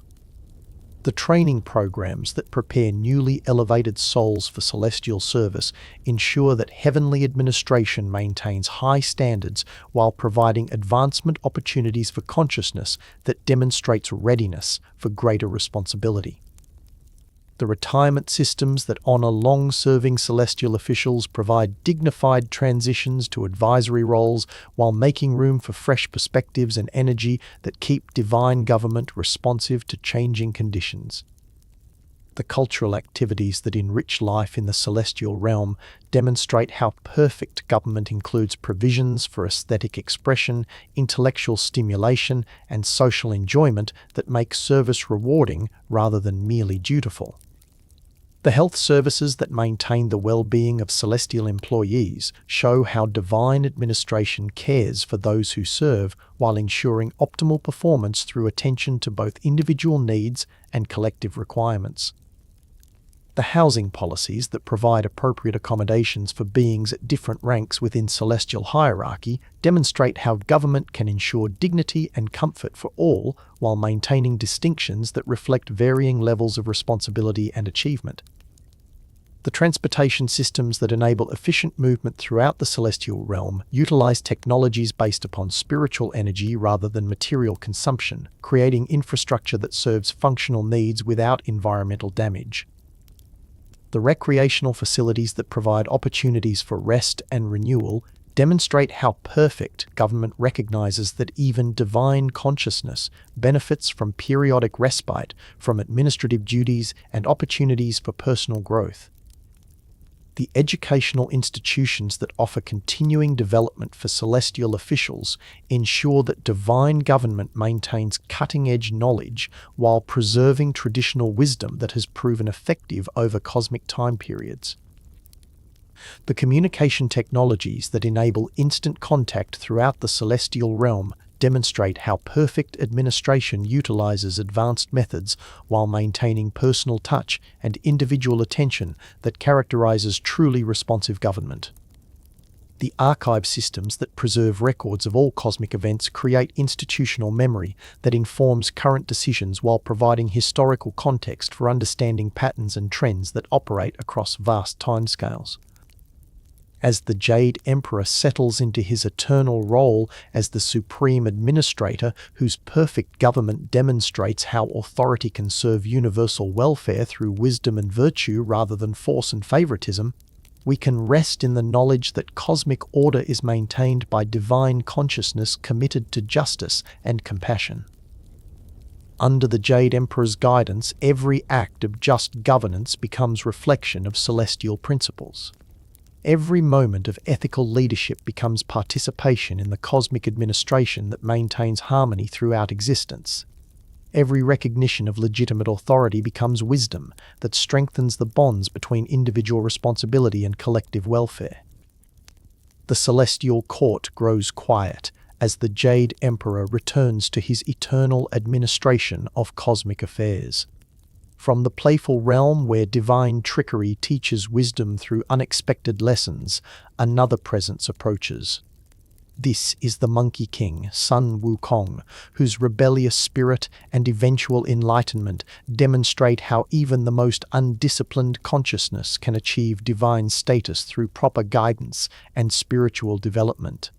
From the mystical mountain of flowers and fruit where consciousness first awakens to its own limitless potential, Sun Wukong leaps forth. He is the Monkey King, the great sage equal to heaven, whose rebellious spirit and eventual enlightenment demonstrate how even the most undisciplined mind can achieve divine wisdom through proper guidance and spiritual development. Sun Wukong moves with the boundless energy of one whose nature knows no limits yet must learn wisdom through trials that test every aspect of character and capability.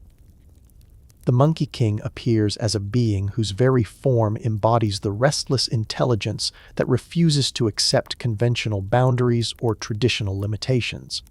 His golden eyes flash with curiosity and mischief, while his agile body demonstrates the freedom that comes from mastering both physical and spiritual arts through persistent effort and creative innovation. The birth of Sun Wukong from a stone egg shaped by cosmic forces represents the spontaneous emergence of consciousness that arises when natural conditions align perfectly, creating awareness that possesses tremendous potential but requires proper cultivation to achieve its destined greatness. The water curtain cave that Sun Wukong discovers behind the waterfall becomes his palace and the gathering place for his monkey subjects, demonstrating how leadership naturally emerges from courage to explore unknown territories and willingness to share discoveries with others. The quest for immortality that drives Sun Wukong to seek instruction from the sage Subodhi represents the universal desire for transcendence that motivates consciousness to undertake spiritual development despite the difficulties involved in transforming ordinary awareness into divine understanding. The 72 transformations that Sun Wukong learns from his teacher demonstrate the flexibility of consciousness that has transcended identification with any single form or identity, showing how enlightened awareness can adapt to any circumstances while maintaining essential nature. The somersault cloud that enables Sun Wukong to travel vast distances in single leaps represents the freedom from ordinary limitations that becomes possible when consciousness learns to work with cosmic forces rather than being constrained by conventional understanding of time and space. The magical staff that Sun Wukong acquires from the Dragon King's palace symbolizes the power that comes from alignment with natural forces, this divine weapon responding perfectly to its wielder's intentions because it recognizes enlightened consciousness worthy of cosmic authority. The rebellion against heaven that Sun Wukong leads after being deceived about his celestial rank demonstrates how consciousness reacts when its divine nature is not properly recognized or respected by established authorities who underestimate spiritual potential. The great battle that Sun Wukong wages against the celestial armies shows both the tremendous power of awakened consciousness and the need for wisdom to guide such power toward beneficial rather than destructive purposes. The capture of Sun Wukong by the Buddha's hand teaches the lesson that true spiritual authority transcends even the most advanced supernatural abilities when it is based upon perfect wisdom and infinite compassion rather than mere power and skill. The imprisonment under Buddha's mountain for 500 years provides the time necessary for Sun Wukong's wild energy to mature into disciplined wisdom through contemplation and reflection upon the consequences of using power without proper guidance. The rescue by Xuanzang that begins the journey to the west represents the moment when consciousness accepts guidance from qualified spiritual teachers and commits to using its abilities in service of beneficial purposes rather than personal aggrandizement. The golden circlet that controls Sun Wukong's behavior symbolizes the necessary discipline that channels tremendous energy toward constructive goals while preventing the destructive outbursts that can occur when power lacks wisdom to guide its expression. The protection of Xuanzang during the pilgrimage to India demonstrates how consciousness can transform from rebellious self-interest to compassionate service through sustained commitment to spiritual development under proper guidance and through real challenges. The battles with demons and monsters that Sun Wukong fights while protecting his master show how spiritual development requires confronting and overcoming the negative forces that would prevent progress toward enlightenment. The pig companion Zhu Bajie represents the earthly desires and appetites that must be acknowledged and integrated rather than simply suppressed during the process of spiritual transformation and character development. The river demon Sandy represents the deeper emotional and psychological obstacles that must be faced and resolved through patience and understanding rather than defeated through force or avoided through denial. The white horse that carries Xuanzang symbolizes the willing service that emerges when consciousness recognizes authentic spiritual authority and chooses to support beneficial purposes through dedicated effort and loyal commitment.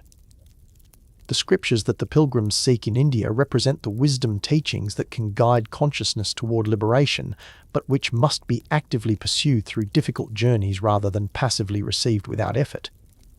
The 81 trials that test the pilgrims during their journey correspond to the various obstacles that consciousness encounters during spiritual development, each challenge designed to strengthen character and deepen understanding. The shape-shifting demons that attempt to deceive the pilgrims represent the illusions and false teachings that can lead consciousness astray when it lacks sufficient discrimination to distinguish authentic spiritual guidance from counterfeit alternatives.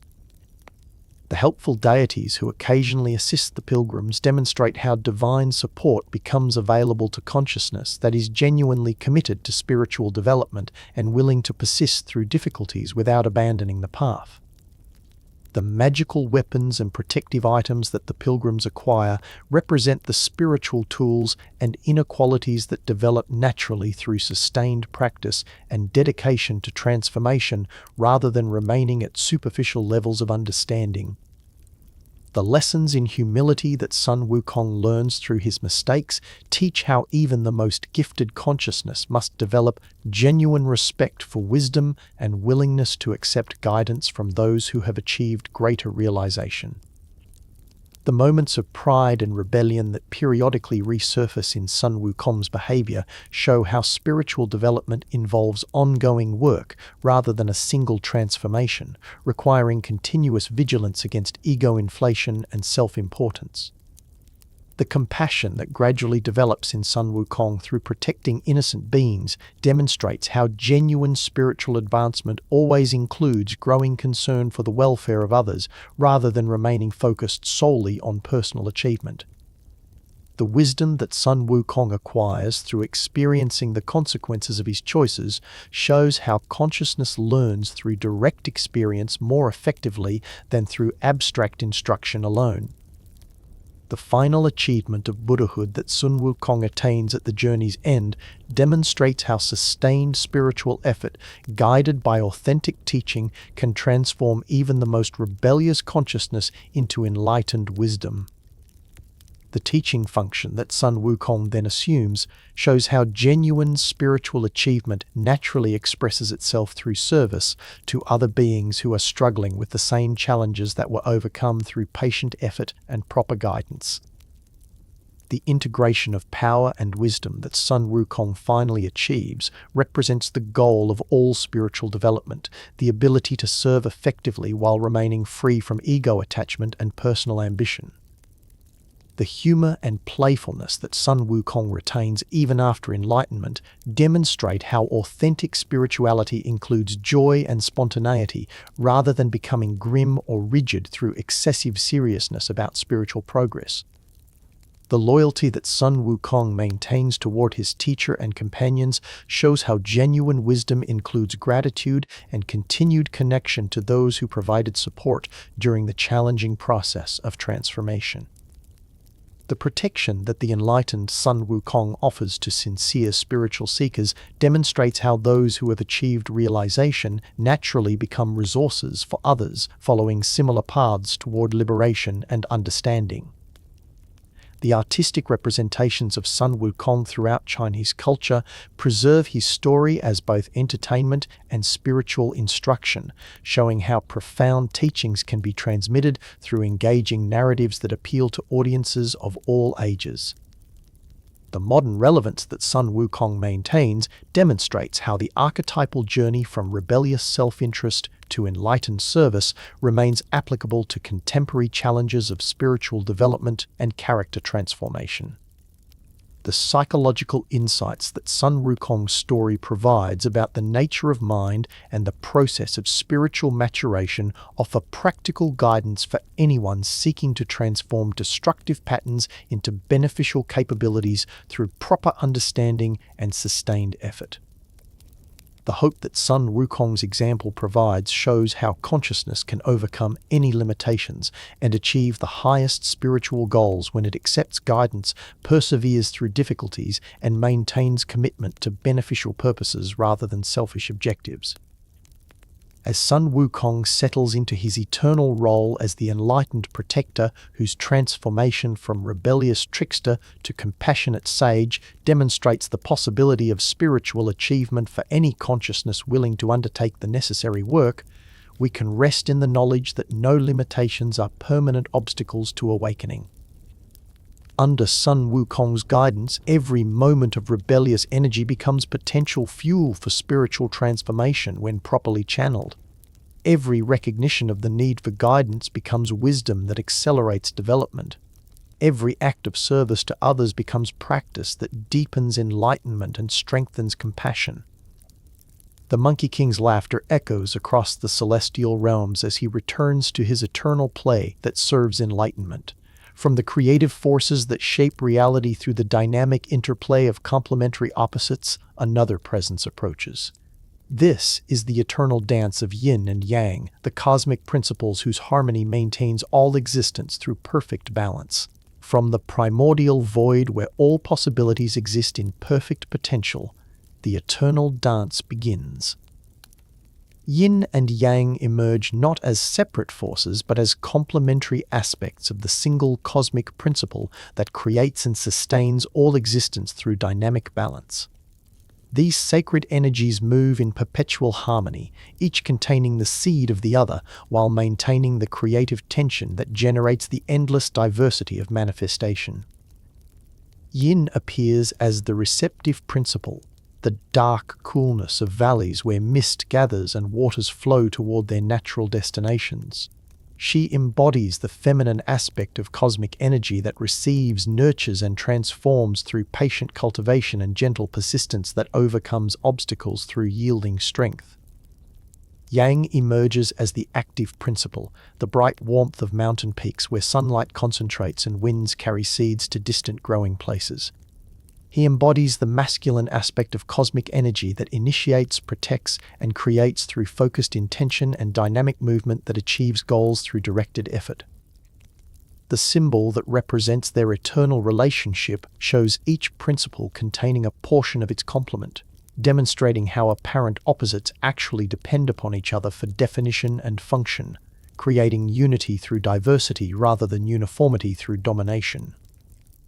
The rotation that characterizes their interaction ensures that neither principle remains static or attempts to eliminate its complement, but instead participates in the cosmic breathing that alternates between expansion and contraction, activity and rest, manifestation and return to source. The darkness of yin encompasses not emptiness but fullness, the fertile void pregnant with infinite possibility, waiting for the creative spark of yang to kindle manifestation. Her darkness provides the restful space necessary for renewal and the receptive awareness that can respond appropriately to changing circumstances. The light of yang illuminates not harsh exposure but gentle revelation, the warming energy that calls forth growth and development from the seeds that yin has nurtured in protected darkness. His brightness provides the active force necessary for achievement and the focused attention that can accomplish beneficial purposes. The coolness of yin represents not lifeless cold but the refreshing energy that soothes overheated systems and provides the stable foundation necessary for sustained activity. Her cooling influence prevents the destructive excess that can result from unbalanced enthusiasm or aggressive pursuit of goals. The warmth of yang embodies not consuming fire, but the enlivening energy that activates dormant potential and provides the motivation necessary for overcoming inertia. His warming influence prevents the stagnation that can result from excessive passivity or withdrawal from necessary action. The moon that governs yin's influence demonstrates how reflected light can illuminate darkness while maintaining the gentle mystery that allows intuition and inner wisdom to develop without the harsh exposure that might damage sensitive awareness during vulnerable periods of growth. The sun that channels Yang's energy shows how direct light can provide clarity and vitality while maintaining the generous radiance that supports all life without demanding recognition or gratitude for the essential services that solar consciousness provides to planetary existence. The water element that expresses yin's nature flows according to principles of adaptation and persistence, finding the path of least resistance while maintaining steady movement toward ultimate destinations, demonstrating how gentleness can accomplish what force cannot achieve. The fire element that manifests Yang's character burns according to principles of transformation and purification, consuming what no longer serves while providing the energy necessary for new creation, demonstrating how intensity can serve beneficial purposes when properly contained and directed. The earth that embodies yin's stability provides the foundation upon which all activity depends, while maintaining the receptive openness that can accommodate whatever needs to be supported, demonstrating how strength often expresses itself through the ability to bear weight without breaking. The heaven that manifests Yang's transcendence provides the cosmic perspective and guiding principles that direct earthly activity toward beneficial purposes, while maintaining the inspiring vision that motivates sustained effort toward worthy goals. The night that belongs to Yin's domain offers the restorative darkness necessary for processing experiences and integrating lessons learned during periods of active engagement with challenges and opportunities that require conscious attention and directed effort. The day that expresses Yang's influence provides the illuminating brightness necessary for clear perception and effective action, while offering the energy and enthusiasm needed to pursue goals that serve both individual development and collective welfare. The winter that reflects Yin's phase allows the deep rest and inner cultivation that prepare consciousness for renewed activity when conditions become favorable for external expression and creative manifestation that serves beneficial purposes.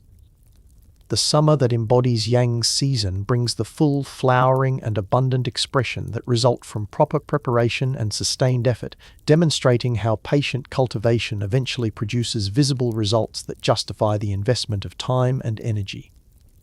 The valley that represents Yin's landscape creates the protected environment where growth can occur safely, while providing the concentrated resources necessary for development that might not survive in more exposed locations.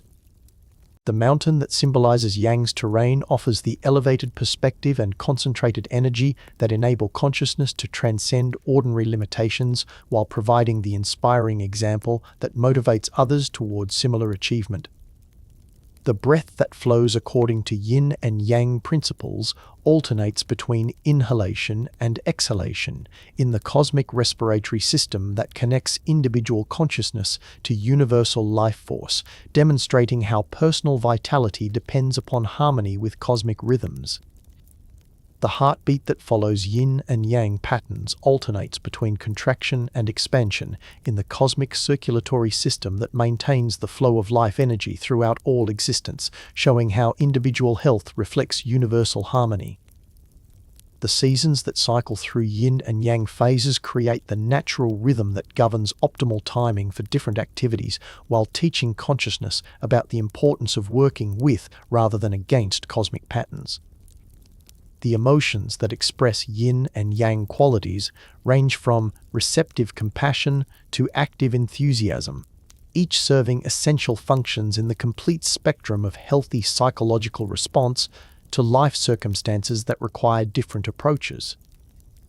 The relationships that balance yin and yang energies create partnerships where different strengths complement rather than compete, generating creative potential that exceeds what either individual could accomplish through independent effort alone.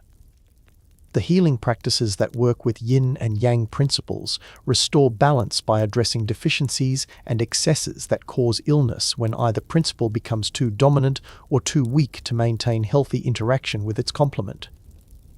The martial arts that embody yin and yang teachings demonstrate how effective action emerges from the dynamic balance between yielding and asserting, receiving and projecting, responding and initiating according to the requirements of each situation.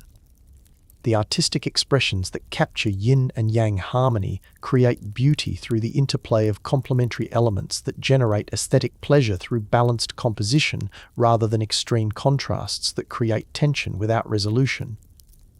The architectural designs that incorporate yin and yang understanding create spaces that balance privacy and openness, light and shadow, activity and rest according to principles that support optimal human functioning and psychological well-being. The agricultural methods that follow yin and yang wisdom work with natural cycles of growth and rest, planting and harvesting, cultivation and fallow periods that maintain soil fertility while producing abundant crops. The economic systems that honor yin and yang principles balance production and consumption, saving and spending, individual initiative and collective cooperation in ways that create sustainable prosperity for all participants. The governmental approaches that reflect yin and yang understanding combine firm leadership with responsive flexibility, clear policies with adaptive implementation, authority with accessibility according to what each situation requires for optimal results. The educational methods that integrate yin and yang awareness balance structured learning with creative exploration, individual study with collaborative projects, theoretical knowledge with practical application that serves complete human development. The technological applications that embody yin and yang principles create innovations that enhance rather than replace human capabilities while maintaining harmony with natural systems rather than dominating or disrupting ecological balance.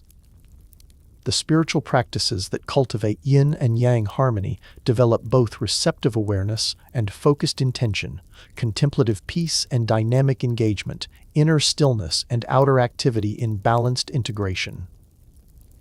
As yin and yang settle into their eternal dance that maintains cosmic harmony through perfect balance, we can rest in the knowledge that all existence participates in this divine rhythm that creates unity through diversity and stability through change. Under the guidance of yin and yang, every moment of balance becomes participation in cosmic harmony. Every recognition of complementary opposites becomes wisdom that transcends dualistic thinking. Every integration of different qualities becomes the wholeness that reflects divine perfection expressing itself through infinite variety.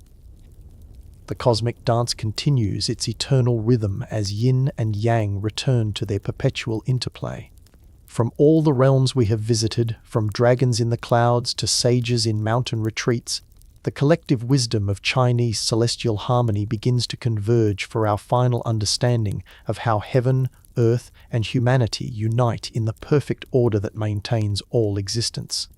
As our journey through the celestial realms of Chinese wisdom draws to its peaceful close, all the divine beings and cosmic principles we have encountered gather in the eternal moment where heaven, earth, and humanity unite in perfect harmony. The mandate of heaven flows through all existence like golden light connecting every level of reality in the seamless tapestry of cosmic order. In the center of this great convergence, the Tao flows like an invisible river that has always been present but becomes visible only when consciousness achieves sufficient clarity to perceive the divine principle that underlies all manifestation while transcending every particular form or temporary appearance. The dragons descend from their cloud palaces, their serpentine forms weaving through dimensions as they bring the celestial rains that nourish both earthly crops and spiritual aspirations. Their presence ensures that heaven's blessing continues to flow toward the Middle Kingdom through the eternal circulation of divine energy.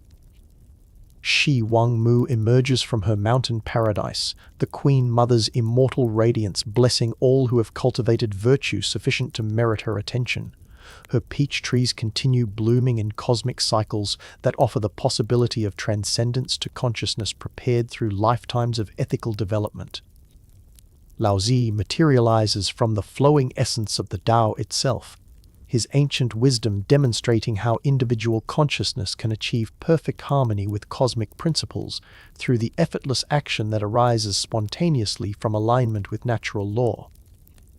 Confucius approaches with the dignity of the eternal teacher, his example showing how individual cultivation of virtue can transform society through the accumulated influence of many people choosing wisdom and compassion over ignorance and selfishness. The Buddha's teaching presence illuminates the gathering with compassionate understanding that sees through the illusions causing unnecessary suffering while offering the practical methods that can lead any consciousness toward liberation from the cycle of craving and dissatisfaction. Guan Yu stands with quiet strength among the assembled wisdom, his loyalty and righteousness demonstrating how martial virtues can serve spiritual purposes when guided by unwavering commitment to justice and protection of the innocent. The Jade Emperor presides over the celestial assembly with the perfect authority of divine government that serves universal welfare through administration based upon virtue and wisdom rather than mere power or political advantage. Sun Wukong dances through the gathering with the playful wisdom of enlightened consciousness that has transformed rebellious energy into compassionate service through sustained spiritual development and proper guidance from qualified teachers. The eternal dance of yin and yang weaves through all the assembled beings, their complementary energies maintaining the dynamic balance that allows diversity to express itself harmoniously, rather than creating conflict through competition or domination. The five elements circulate through the divine assembly, demonstrating how wood, fire, earth, metal, and water work together in generating and controlling cycles that maintain the cosmic balance essential for all forms of existence. The seasonal spirits present their gifts to the eternal gathering. Spring brings renewal and fresh possibilities. Summer offers abundance and full flowering. Autumn provides harvest wisdom and grateful appreciation. Winter contributes the deep rest necessary for renewal and inner cultivation. The directional guardians take their positions around the sacred circle. The azure dragon of the east brings the energy of new beginnings. The vermilion bird of the south carries the power of growth and expansion. The white tiger of the west provides the wisdom of maturity and harvest. The black tortoise of the north offers the stability and endurance that support long-term development. The star constellations shine down through clear celestial air, their patterns providing the cosmic map that guides earthly activities according to heavenly timing, while connecting individual destiny to universal purposes that extend far beyond personal concerns. The ancestral spirits gather to witness the eternal teaching that connects past, present, and future in the continuous stream of consciousness that flows through generations while maintaining cultural wisdom and family continuity across time. The mountain spirits emerge from sacred peaks throughout the Middle Kingdom, their presence ensuring that the elevated consciousness necessary for spiritual development continues to have protected spaces where it can develop without interference from materialistic concerns. The water spirits rise from rivers and lakes and seas, their flowing wisdom demonstrating how persistence and adaptation can overcome any obstacles while maintaining essential nature through all transformations and changing circumstances. The plant spirits offer their healing gifts to the assembled consciousness, each herb and tree contributing its unique medicine while demonstrating how diverse forms of life work together to support the health and development of the entire ecosystem. The animal spirits present their various teachings through living examples of different approaches to existence, each creature demonstrating particular virtues and survival strategies that human consciousness can learn from and integrate into its own development. The imperial regalia of earthly rulers reflects the celestial patterns that legitimize governmental authority, showing how human institutions can serve divine purposes when they operate according to moral principles rather than mere expedience or popular preference. The scholarly traditions that preserve and transmit wisdom across generations demonstrate how individual learning serves collective advancement while maintaining the accumulated insights that guide civilization toward greater harmony and understanding. The artistic expressions that capture divine beauty in human forms create bridges between earthly consciousness and celestial truth, while providing inspiration that elevates awareness toward recognition of the sacred dimension present within ordinary experience. The technological innovations that emerge from Chinese wisdom emphasize harmony with natural forces rather than domination over environmental resources, creating tools and methods that enhance human capability without disrupting ecological balance. The healing traditions that integrate physical, emotional, mental, and spiritual approaches to health demonstrate how wholeness can be restored through understanding of the connections between individual well-being and cosmic harmony. The martial arts that embody philosophical principles show how physical training can become spiritual practice when movements align with natural forces and mental discipline develops alongside bodily capability. The architectural achievements that harmonize human habitation with natural landscapes create environments that support both practical needs and aesthetic appreciation while maintaining respectful relationship with the earth. The musical traditions that capture cosmic harmonies in audible forms provide access to celestial frequencies that can heal consciousness while demonstrating how human creativity can participate in divine expression. The poetic languages that preserve wisdom in beautiful verbal forms ensure that essential teachings remain accessible to future generations while creating literary experiences that engage both heart and mind in appreciation of truth. The festival celebrations that mark seasonal transitions and honor divine beings create community experiences that strengthen social bonds while maintaining conscious connection to cosmic rhythms and celestial influences. The meditation practices that quiet mental activity and open awareness to direct perception of divine truth provide the methods necessary for individual consciousness to achieve direct contact with the ultimate reality that underlies all appearances. The ethical codes that guide individual behavior toward beneficial outcomes demonstrate how personal choices can serve universal harmony while creating the social conditions that support spiritual development for all community members. The philosophical investigations that explore the relationship between consciousness and cosmos provide intellectual frameworks for understanding spiritual experiences while maintaining rational approaches to development that serve practical as well as theoretical purposes. As all the beings and principles of Chinese celestial wisdom converge in this final teaching, the great understanding emerges that heaven, earth, and humanity are not separate realms, but aspects of the single cosmic consciousness that expresses itself through infinite diversity while maintaining perfect unity. The mandate of heaven that flows through legitimate authority demonstrates how individual consciousness can serve divine purposes through dedication to virtue and wisdom rather than personal ambition or material accumulation. The Middle Kingdom that balances earthly and heavenly influences shows how human civilization can achieve optimal development through maintaining harmony with natural law while pursuing cultural advancement that serves spiritual as well as material progress. Under the eternal protection of Chinese celestial wisdom, every act of genuine virtue becomes participation in cosmic harmony. Every moment of sincere learning becomes cultivation of the understanding that connects individual development to universal principles. Every recognition of the sacred dimension becomes awakening to the divine nature that dwells within all consciousness. The golden light of eternal China bathes all existence as the assembled wisdom returns to its various realms and responsibilities. But the teaching remains alive in every heart that has opened to receive it, every mind that has chosen wisdom over ignorance, every soul that has recognized its connection to the cosmic harmony that creates and sustains all existence. The celestial mists deepen over the Middle Kingdom as all divine presence settles into eternal peace.